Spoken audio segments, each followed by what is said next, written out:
Bonjour à toutes et à tous, bienvenue sur Brisarium, votre chaîne préférée de terrarium. Aujourd'hui, nous nous retrouvons pour la toute première vidéo de la chaîne avec un petit concept. Voici l'idée du jour. On va créer un terrarium en s'inspirant d'une image, en l'occurrence la forêt du Névet, depuis le dessin jusqu'à la réalisation. C'est parti! J'ai donc essayé de représenter sur le croquis un rocher qui sera à l'arrière-plan par rapport à la règle des tiers afin de le mettre en relief. Cette règle stipule que tous les éléments dans les parties d'intersection des grilles, appelées points forts, sera l'élément qui sera inconsciemment le plus important pour le spectateur. D'où le placement de la roche. Ensuite, sur le premier plan, je compte mettre une plante pour ajouter du contraste à la création, toujours conformément à la règle des tiers, c'est-à-dire à l'intersection des points forts. Pour ce projet, je vais utiliser un bocal en verre trouvé dans un magasin de grande surface, des billes d'argile pour la couche de drainage, de la toile de moustiquaire, du terreau pour terrarium composé de terreau universel à environ 50%, de la fibre de coco à environ 40% pour l'aération du mélange, et du charbon actif à environ 10%. Pour la mousse, je vais utiliser de la mousse de speigne ainsi que de la mousse récupérée dans les bois. Pour les plantes, je vais utiliser du phytonia rouge et blanc, du Nephrolepsis exalta. Enfin pour le hardscape, je vais utiliser des cailloux que j'ai trouvés dans la nature. Tout d'abord, nous allons composer notre terrarium d'une couche de drainage en utilisant des billes d'argile qui vont permettre d'absorber l'humidité excédente contenue dans le terreau. L'épaisseur de cette couche va varier en fonction du contenant utilisé.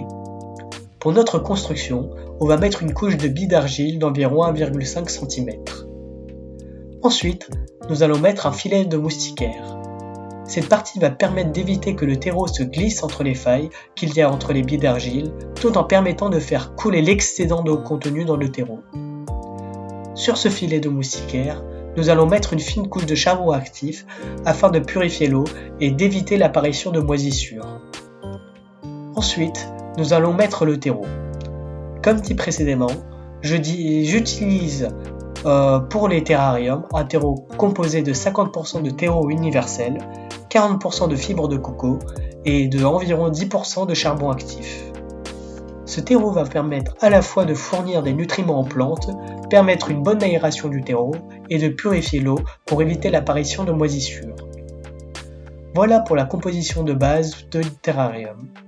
Ensuite, nous allons passer à la décoration.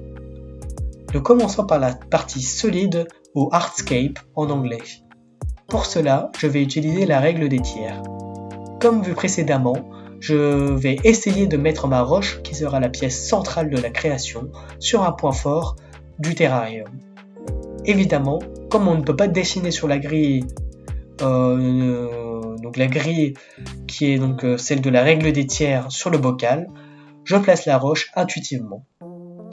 Par ailleurs, la roche que j'ai utilisée a été préalablement désinfectée dans de l'eau bouillante pendant une vingtaine de minutes pour éviter l'apparition de moisissures.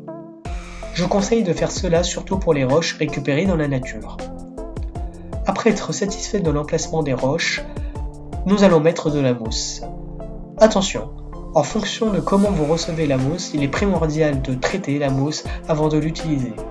C'est-à-dire, il faut préalablement laver la mousse et couper les parties inférieures de la mousse si nécessaire et enlever les débris afin d'éviter tout risque d'apparition de moisissure et d'avoir une mousse esthétiquement correcte. Enfin, nous passons aux plantes.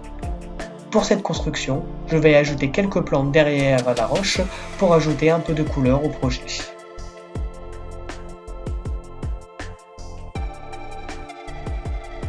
Et voici le résultat.